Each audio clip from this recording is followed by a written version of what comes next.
sinobaba Zwakele Mncwango from Action SA la KwaZulu Natal. Baba Mncwango, i-Action SA yaziwa kakhulu ngokuthi ibeka phambili abantu bakuleli iqembu elilwa kakhulu nama illegal foreigners ngoba kumele sicacise ukuthi ama illegal foreigners elwa nawo hayi ukuthi ilwa nabantu nje bangaphandle kodwa ilwa nama illegal foreigners. So ngizama ukuthola ukuthi eThekwini sibona ipoint igcwele iyanyinyitheka mawuthola njengoba dusho ukuthi o-MEC bafika noPrima bafike bashutha ithombe but bangaqhamuki neplan ukuthi bazokwenzana. Nithini ngalaba bantu abagcwele lapha epoint okukhala ukuthi njengoba belaphana iningi labo badayisa ama drugs abangaphandle balapha ngokungekho emthethweni. Ingane iningi siyabona ziyaphela ingane zakhona la emakithi uthothi ingane inyama la lekhaya ingazi ukuthi kuphi but ithi yatholakala isitholakala lapha epoint isiphelile ama drugs. Yini plan enicabanga ukuthi ingasebenza mhlambe? Look, solution nje simple. Ukuthi Action SA ingene emandleni. Yeah. Clean out South Africa. Yeah. Home Affairs uzisho ukuthi urelease ilist yabantu abanamaphepha kubala. Yeah. Wonke umuntu enamaphepha abuyisele ekhaya kubo. Yeah. Ngoba akusiza ukusikhuluma ngalento le ngoba asiyindawo wonke abaholi bakho ukuthi bayibona iproblem but no one has solution. Yes. So we need to be bold about these decisions. Ngoba moya kwamanye amazwe for Nigeria moya ngena khona ungene nje uphumisa noma kanjani. Mawungena lapha airport mawufika nje ubuze mningi kabi nje before ungena uthi uthi ngisuwesha mthetho uthi uyasinandaba leyo ngabandaba uthi hayi nayi i-passport yami official passport bese asinandaba leyo bafuna uyifunda bafuna ukwazi uyola laphi uvela udlule nje Nigeria yebo. So having traveled amazwe Africa alikho iZafrica ovela ufungena isinoma kanjani kulona. Yeah. So iwhy la kwamachanca. So ngani into kufanele siyibhekele ukuthi Action SA ingena ithi nje gede asingakhuluma into eyodwa njalo into engasiza ngalutho ngoba ungalungisa amabhoda ngekwalungisa bengaphakathi. Yeah. Yabona abaphuphe ngaphandle ulungisa amabhoda but idinga into uba bold inifanani even law enforcement yethu i-security cluster must work. Yabona mobuka even into yama business forums. You know, these guys have caused anarchy in the country and they continue demanding umsebenzi njengomadela ngokubona amadela ngokubona. Yes, ngoba iqiniso lithena i-Action SA believe ukuthi yes you must empower small businesses. Yabona but there must be a process. So that wonke umuntu athole ngendlela efanayo makumele athole. Uyabona umuntu mayeqeda yabona ebuhlungu manje you've got young graduates aqedayo, some of them who are engineers, you know, who start companies but they can't even get subcontracting. Because that space is now dominated by amadela ngokubona bafuna ngenkani umsebenzi. Where is law enforcement? Uyabona where is government allow kanjani anarchy in the country abantu can demand nje noma yini ofuna ukuyenza. So ilento ngisho ukuthi funeka bold leaders. Uyabona that is why even iTheku for example iTheku is collapsing buka amabhilidi akhona. You just need abantu abazokwazi ukuthi bethi no now enough is enough. Uyabona you can look at issue engane ye issues is high court. Sibuye court manje ngenxa ukuthi ubuholi beTheku abubuka ukuhlala phansi uvumelana ngento eyodwa eqondile. Take decisions. Since April ama floods ebe khona ayikho into eyenziwa umkhandlu ukukhombisa ukuthi ba serious ubeka phambili nqala sizinda. You've got the president who announced ukuthi 1 billion rand allocated. Oh yes, I was released 1 billion rand. Yabona angiseshamso lapho ke. And I can tell you now, you can even question your premier or MEC of Finance will tell you no money came from national, not even a cent. But that was announced publicly. Now umbuzo uthi why singakhulumi somphakathi? Uyabona? So part of the issues wa raise kumaphepha enkantolo is that 1 billion rand.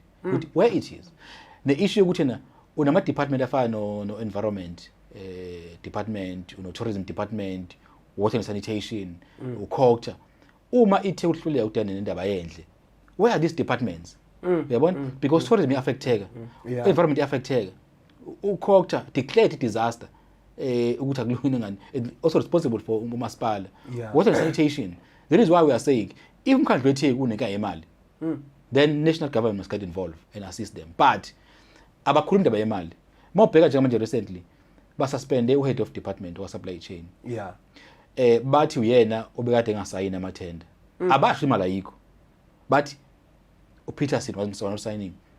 Yabo? Now he's just becoming a scapegoat.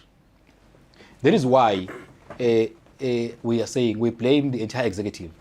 In fact, mina ngithi nje onke amaphathi aku-executive eThekwini must take a blame and account. Because sometimes also politics nayinto inkinga ukuthi we quick to hold officials to account. But when do we account as politicians? Because section 36 uza ku-executive i-act i-policy i-supply chain section 36 I think section 6 uthi uma umasipala ugonna use deviation ka section 36 kumele i-discusswe no-chairperson we-committee okumavundla. U-chairperson we-committee no-city manager must table a report kwi-executive within 1 working day or the next meeting. So there are 2 options, 1 working day or next meeting. So you can't tell me when ukuthi since April ESCO never discussed this report. Now all this time i-policy njalo 7 months it only took the action essay to go to court. For you to realize ukuthi nokunenkinga ekhona kumuntu ongasayina ama-document. It can't be. Here's what I'm saying.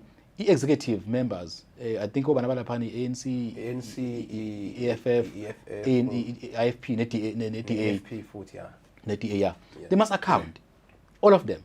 Ngoba lento idlule phambi kwabo for 7 months indle igeleze itheku.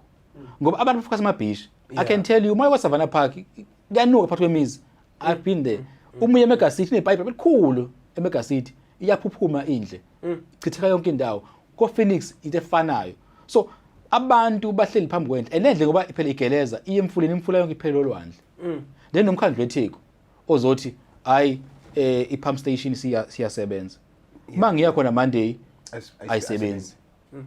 I had videos indle iphuphuma ku-main hall ingena ku-Ohlanga River, from Ohlanga River iya straight ebeach kuza kuthiwa ama-beach right. From there ngaya e-Battery Beach lene lapha ngase-Suncoast ngala ngenhla okho. Ngiyayibona Mangifika lapha ngifica kune-information board la khona ifika ibhalo ukuthi when last we did ama-test i-quality test yamanzi. Ibhalo mhla 18 October this year. Okay. Then I questioned ukuthi but the statement sesithi siphume ngomhla ka-2 naming all ama-beach asevuliwe. Then I said but how is it possible ukuthi ungathi last test oyenzile yayingo-18 October but ngoNovember uthi abantu ama-beach ungathestile amanzi. The following day they went and changed the date. How? So izolo mangidlula khona ngiyachecka futhi ukuthi batheste namanzi abathesta ngamanzi. I-ecoline sewu-259. All indicators are still the same. Only date change now, so 15 November. It here a test. How is it possible? So meaning i-city is being reckless. Yabona? So lento ifaka impilo zabantu engcupheni. Ngoba kusho ukuthi manje la it's issue of health and safety and also kunabantu abaluza imisebenzi. Njengoba ngama-holiday kunabantu who rely kuma temporary jobs abathola ngama-holiday kuphela. Abazi ukuthi le ama-establishment ama-hotel abaqasha ngama-holiday. But I can tell you umuya lapha nama-hotel bayasho bathi ama-bookings are-canceliwe. Yabo, because no one wants to come to eThekwini when the city inalento eyikhulumayo on and off yabona. But nathi as Action SA yabona akukhona ukuthi inhloso yethu ukukhuluma ngezinto ezokwenza ama-tourist engeze eThekwini. But better bengeza abantu kodwa bibe safe kunokuthi si-risk sithi sabe ukukhuluma ngamaqiniso ngoba sisivikela i-economy. Yes, i-economy funa ikhule but whose export expense yabona, what cost, because they what cost. So now uvikela abantu kusho no abantu we don't believe ukuthi iThekwini ready ukuthi ingahost abantu abazolwandle ngoba lamanzi adinga ukuthi attestwe njalo. So part of our court argument we are saying umkhandlu weTheku awuthola inkampani ezimele ezokwenza ama-test more regularly because nekhampani ngami kuthiwa yini i-tail plot or something igama layo eyimele inokwenza ama-test njalo ama-test awo awafani nawesithi. Now usha nemibuzo ke manje and publicize their test eyabe currently high bekutshela ukuthi I know it's not safe, isithi ithi ku safe.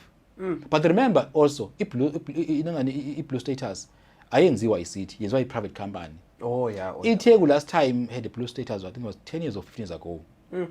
So meaning vele amanzi eTheku kade aqala ukungcola uyabona because blue status it means amanzi akho aclean abantu ba safe, you will never have a rash. So njengamanje if yolwandle kahle uyobhuda kuyindle nje ento ebuhlungu amanzi mawubhukuda amanzi uyawaphuza yabo ayiphuzekela amanzi mawubhukuda amanzi ayiphuzekela yabo mayicabanga nje ukuthi uyabhukuda uphuza indle nje yabona so ungakhuluma uphuzana amasimba abantu ngabaza aqhamuka so isimo lesikhona eThekwini esithi umkhandlo ethe uyariska but inkinga uyabheka kulento yokuthi le coalition ye-ABC ne-ANC ayisebenzi ingathi impela ngoba was never founded on principle was founded on narrow interest was founded where ANC never thought they would lose iTheku they were shocked so in their negotiation it was never about what's best for the city it was about how do we save the ANC from losing the only metro because remember that time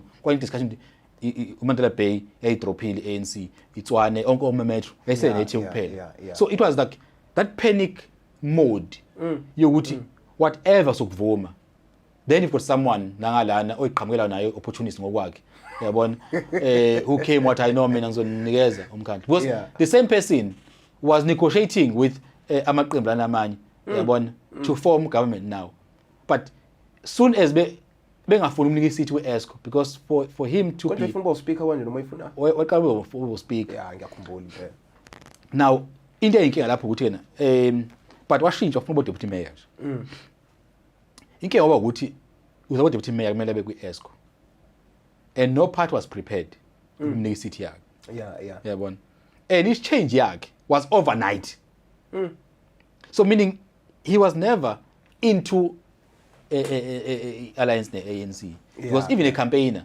this is a person who was talking boldly against the ANC ngikhumbula kahle ama campaigns khona amagama ayewasho ufuna engangishona kwaphinda ayewasho le campaign yabo now this is a person owatshela abantu bengamvoteli u-ANC abantu did exactly that then wabanika i-power back so i-power was never about ukuthi uzoseva impilo zabantu was about yena nokhawunda nesithunzi sakhe sokuthi ekade ngu-MEC ngabuya ngazobalana shubamba ijazi nje uyabona iumbrella ukhawunda for iminyaka lembadlwana shame so kumele manje agcine esephumile ngoba wangasabuya necabinet wasekuvaliwe iwind now inke abese khona ukuthi lo mkhandlu lona awunabuholi awunabuholi nje uyazi ukuthi bengikhona namhlanje I can tell you ukuthi angithi ngicala amafomu khona lapha sengibuyela uba icancela nami sengibuyela ngamafomu khona ufuna envelope they've got no envelopes envelopes now that tells you ukuthi lo mkhandlu uyi-crisis engakanani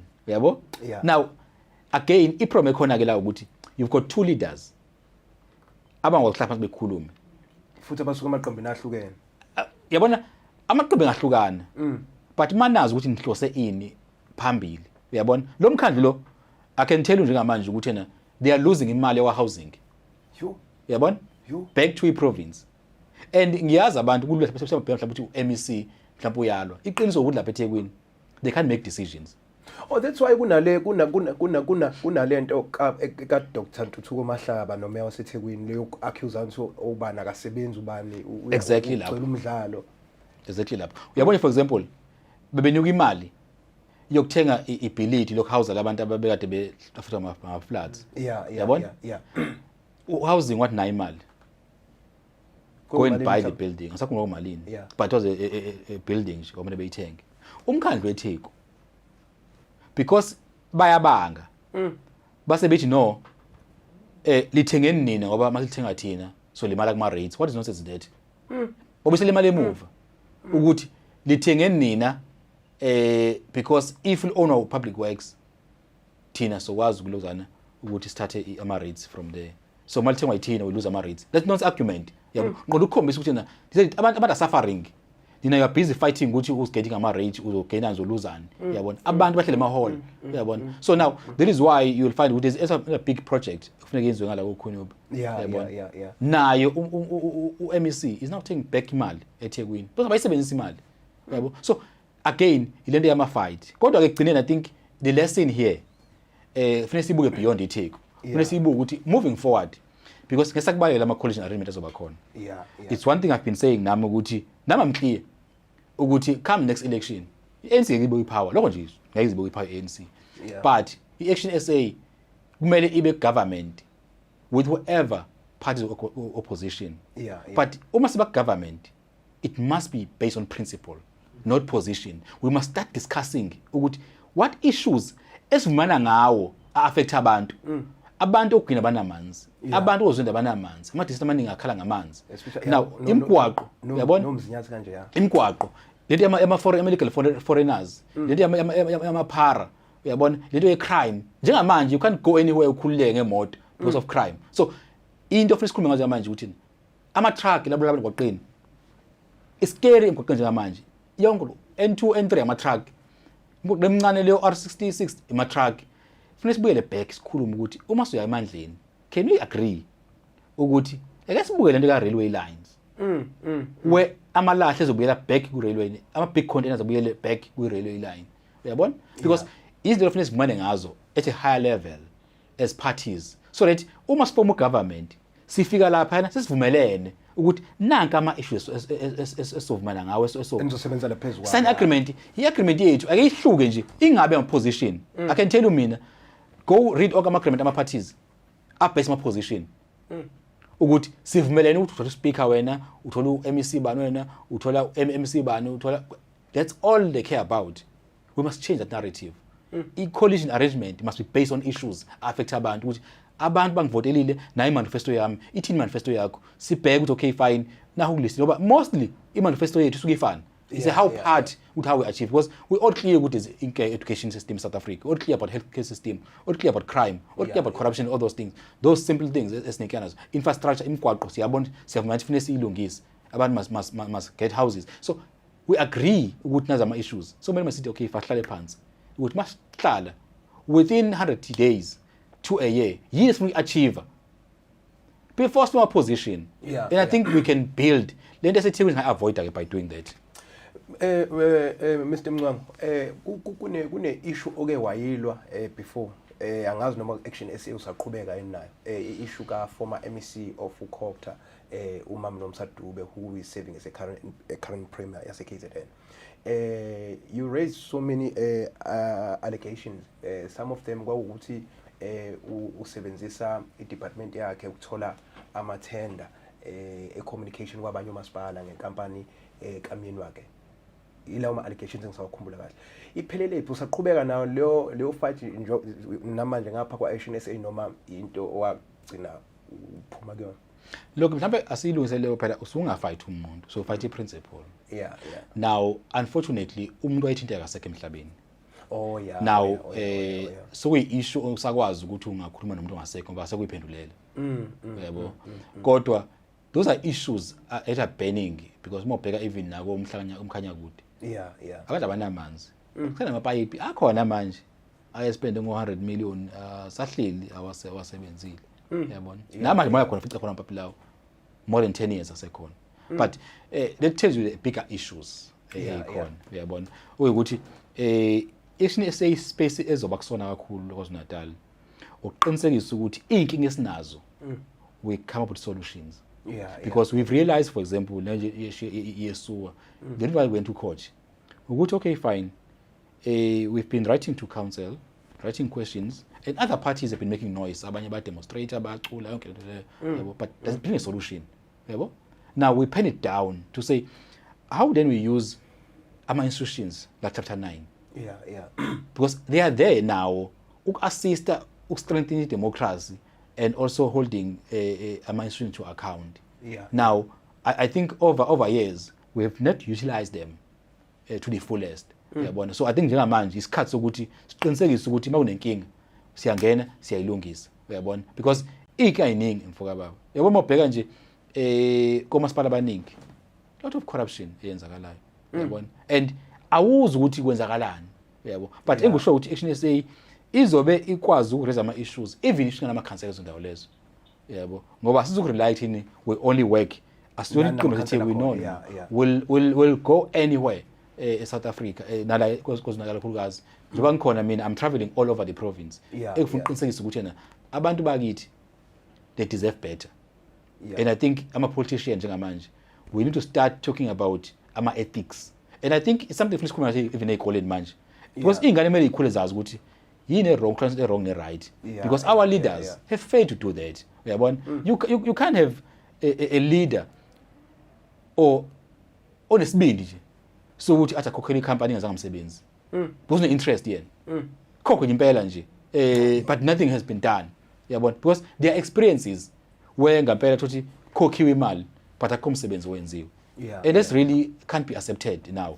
And right now there are other parties who are going to conferences ayobanga ama position abantu abacontestayo, they are both compromised. In fact, they are all compromised. All candidates. That's rotten. Now, what example are we setting to abantu South Africa?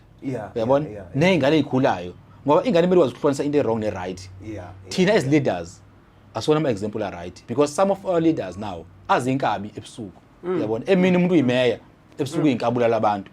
Yabona and we can't build a country like that. Yabona kwaZulu Natal inenkinga yokuthi kufoso political left and right. Now kufa amakhosi ke manje ke neinduni. Yabona that's a problem ukuthi konke engahambi kahle South Africa. Yabo but mhlawumbe sibamba kude masikhuluma indaba ukuthi amaphoyisa nanani ke sibambela phansi ukuthi how do we groom a young crop of leaders abawushintsha narrative. Yabo for example some leaders really kwabona wana amahloni ukwenza into azenzayo ngoba yazi ukuthi ayikunormal nje yabo accepted yabo ukuthi I can do it wrong, I will never be touched yabo. So I think mina fanele sibuye back with how do we help young people to be better tomorrow. Ngisalela ama question awu 2 Mr Mncwango senzele na ukuthi sikukhulule njengoba usho ukuthi uhleli ubhizi umatasa ngizwilela ukukhuluma nendaba yoku fundraiser I think eksasa. Before ngibuyele kukhona i-question enginayo leyo ukuthi komasipala abaningi including nama department ka government there's a lot of ama forensic investigations enziwayo and mayisiqediwe akube bikho lutho kwenzakalayo including ama commissions esihlezi siwabone bakhona. I think in 2017 I wrote an article that was talking about the money that is being spent kulama commission. I think any commission ay spend around 40 million kwakwile eyayikade iphenya ngodlame lolu ama political violence like KZN. Nithi njenge action SA yini nizoyenza ukuqinisekisa manje ukuthi kulama report siyayibona umvuzo bayaboshwa abantu into enjalo ngoba uzokhumba ukuthi nala ithekini kwaba nemanase report kodwa agcina kungaboshwanga umuntu kwagcina kuphilile futhi lapho kodwa i-report yaspend close to 20 million if I'm not mistaken. Look, I think into kumele yenzeke ilento ukuthi we need to change the mindset and the system because the system on its own i-constitution it's good constitution, one of the best, and also we have policies that seek to ensure this issue transparency and accountability. But unfortunately what happens is you'll find ukuthi kunama auditors afakwayo kwi-system afakele ukuthi azoqinisekisa ukuthi there is no cracks, there is no corruption. But thola ukuthi i-system as a whole ifike ba capture. Now ube ne auditor that esebenza as if khona yenzayo to expose or hold someone to account ekubeni nayo kodwa is part of the problem yabona. Now unfortunately ile promise bene nayo ukuthi you do ama forensic reports and I can tell right now imali esispenda ama forensic reports enziwa even ngomasipala uzothiwa i-department ifaka i-investigation inkulu even idlule imali soyitshontshiwe ngoba uthothi iyenziwe investigation then what, how many reports are commissioned KwaZulu Natal ngomasipala but no one ever be held accountable. But also i-problem ekhona where you see the cracks ubona ngokuthi isikhathi esiningi ugcina kuba ukuthi nje officialities yasuspendwa ngenxa ye forensic investigation iyohamba i-court suspendiwe ize kuphela i-contract yayo after contract kuphela i-case yabona masipala umsunduzi wenza kanjalo futhi baningi municipal manager bahlezi be suspend lalela asibe nomuntu umsunduzi wagisimanga wona wa suspenda ama senior managers onke asuspendwa ahola onke hle emakhaya phela team ya wonke yabo. So I had one guy young mazi wahlala 3 years ekhaya ehola kodwa yabo nama department la province kunama departments anabantu aba-actayo inqumo yabo because you can't hire someone permanent, someone actela omunye usesekhaya suspendiwe yabona and bonke abantu laba bahlele emakhaya yabona bayihola imali and no one cares and I can tell you ukuthi imali eningi imosheka lapho yabo. But into ithi kumele kube ukuthi uma kunama forensic kumeqinisekisa ukuthi at least inenhlakalo zamaphoyisa yabona ziyangenelela because you must start opening ama cases kube amanye aqhuma eceleni some investigation aqhuma eceleni to make sure ukuthi there's some accountability ngoba konakele kakhulu ku Action SA Mr Mncwango ufike akapheli ngisho isikhathi eside mhlawumbe akapheli 2 months uthema ufika wabonakala uthatha isikhundla esiphezulu engicabanga ukuthi kukhona abantu abaficile nabo besibhekele lesi sikhundla kwenzakale kanjani mhlawumbe akuphelanga ngisho usuku inhlanhla engaka wena wedwa abantu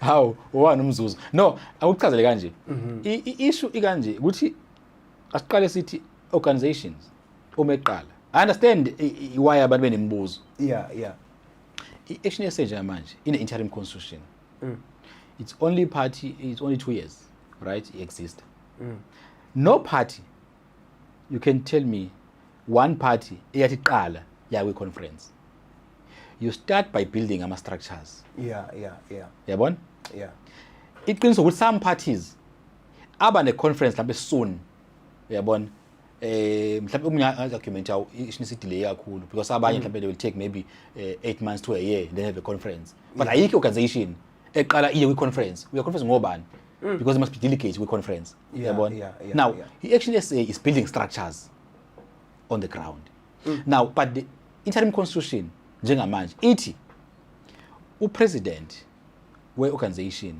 will appoint provincial chairpersons up until the conference and the clear constitution ithi after 2024 election kuzoba the conference so meaning even if ungathiwa umnqoso uyahamba Action SA upresident will appoint there's no election konje mbizana no senate i-senate yes now angithi manje umsebenzi wami is to build structures yabona then these structures will then be ready ukuthi come the conference sesinama branches not bogus branches because you don't want to build branches for conferences because you must learn from other parties most parties are collapse ngoba ama branches are not formed the principle at right aformwa ngoba kwakhiwe numbers a conference yabona so now remember as I said to you earlier we are a party entsha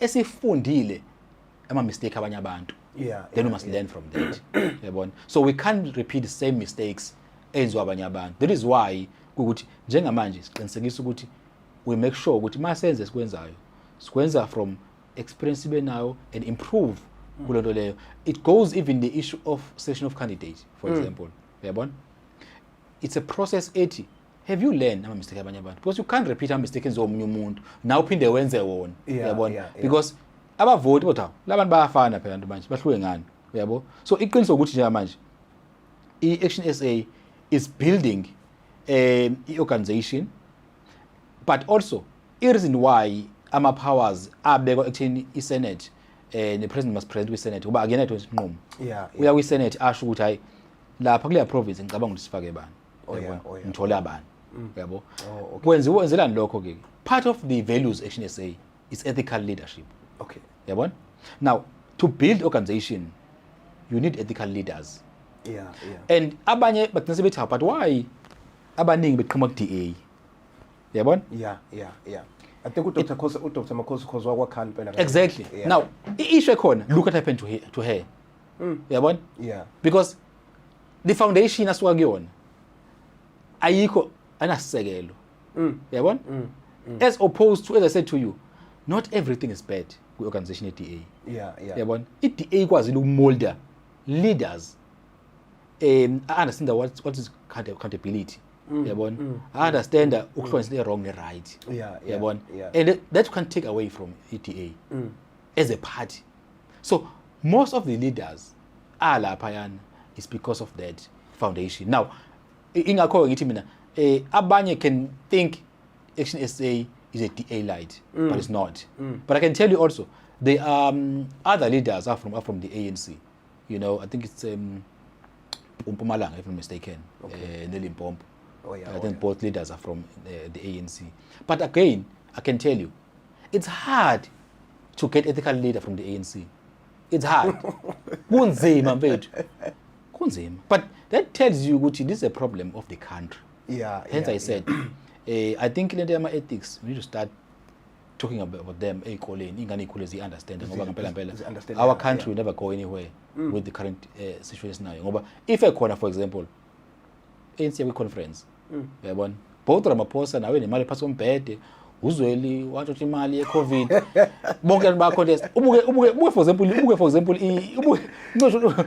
ubuke uzweli i-campaign yakhe uwamuzi ukhuluma indaba ye-corruption into ayikhuluma kuphela ukhuluma indaba zo-RET no-Eskom which is good issues akhona but angaze muzi nje i-word corruption ekhuluma ngalo since campaign ukuthi uzolwa kanjani naye uyasaba ukusebenzisa uyabo that's a problem usaba ukusebenzisa yabo now it's a problem it's a serious problem lesibhekene nayo yabo ukuthi abantu phela bakuyi conference abanayo a compromise candidate should like to clean because this conference shows there's no one who clean ngoba uthi ukhona I can tell you ngabe kuthiwa hayi bana urise uyosaver as organization Mncwango sesiyaphetha ithini plan yakho ukusave Action SA ukuyisave isituation esikade siyibona thina singaphandle loba kade uchaza nawe ukuthi angiyibeka nje Action SA kade kune problem la eKZN ukuthi bekuliwe and when I think you are a third leader ukuthi ubeke lesihlalo kusona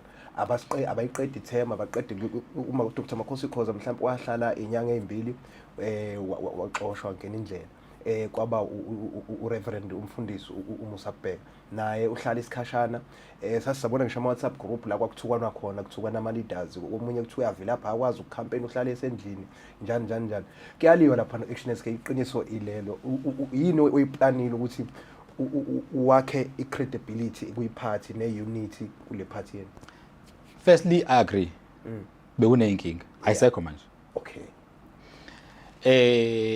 into yokuqala engifike ngayenza ukuthi ngoye-constitution kumele ngiqoke ohlalo akuvotwa futhi ngizoqoka mina ohlalo ama-region kumele ngibaqoke ukuvotwa ngoye-constitution inginika amandla ukuthi bengiqoke ohlalo ama-region okay appoint but I've realized ukuthi ngoba kunama-cracks akhona angayirush iprocess yakhona let me go kuma-regions qala and engage with members and what I've done, I've created a platform where I invite all members per region and say, let's sit down, talk to me. What are the issues? How can you address them? Because I believe ukuthi all this time, bebe feel ukuthi no benama issues. No one was there to listen. Yabona? I will tell you something, Skakhane, Zwakele. I'm not the office mean. Okay. I've decided, even on a backdrop where people were saying there's some business person where to official office. No, it's not about money. I don't believe in an office because I must be out there with the people. Because if you take your office, you wake up in the morning, you have your office, then you get tempted. Abantu bafuna ukukhuluma nawe ukuthi abeze office.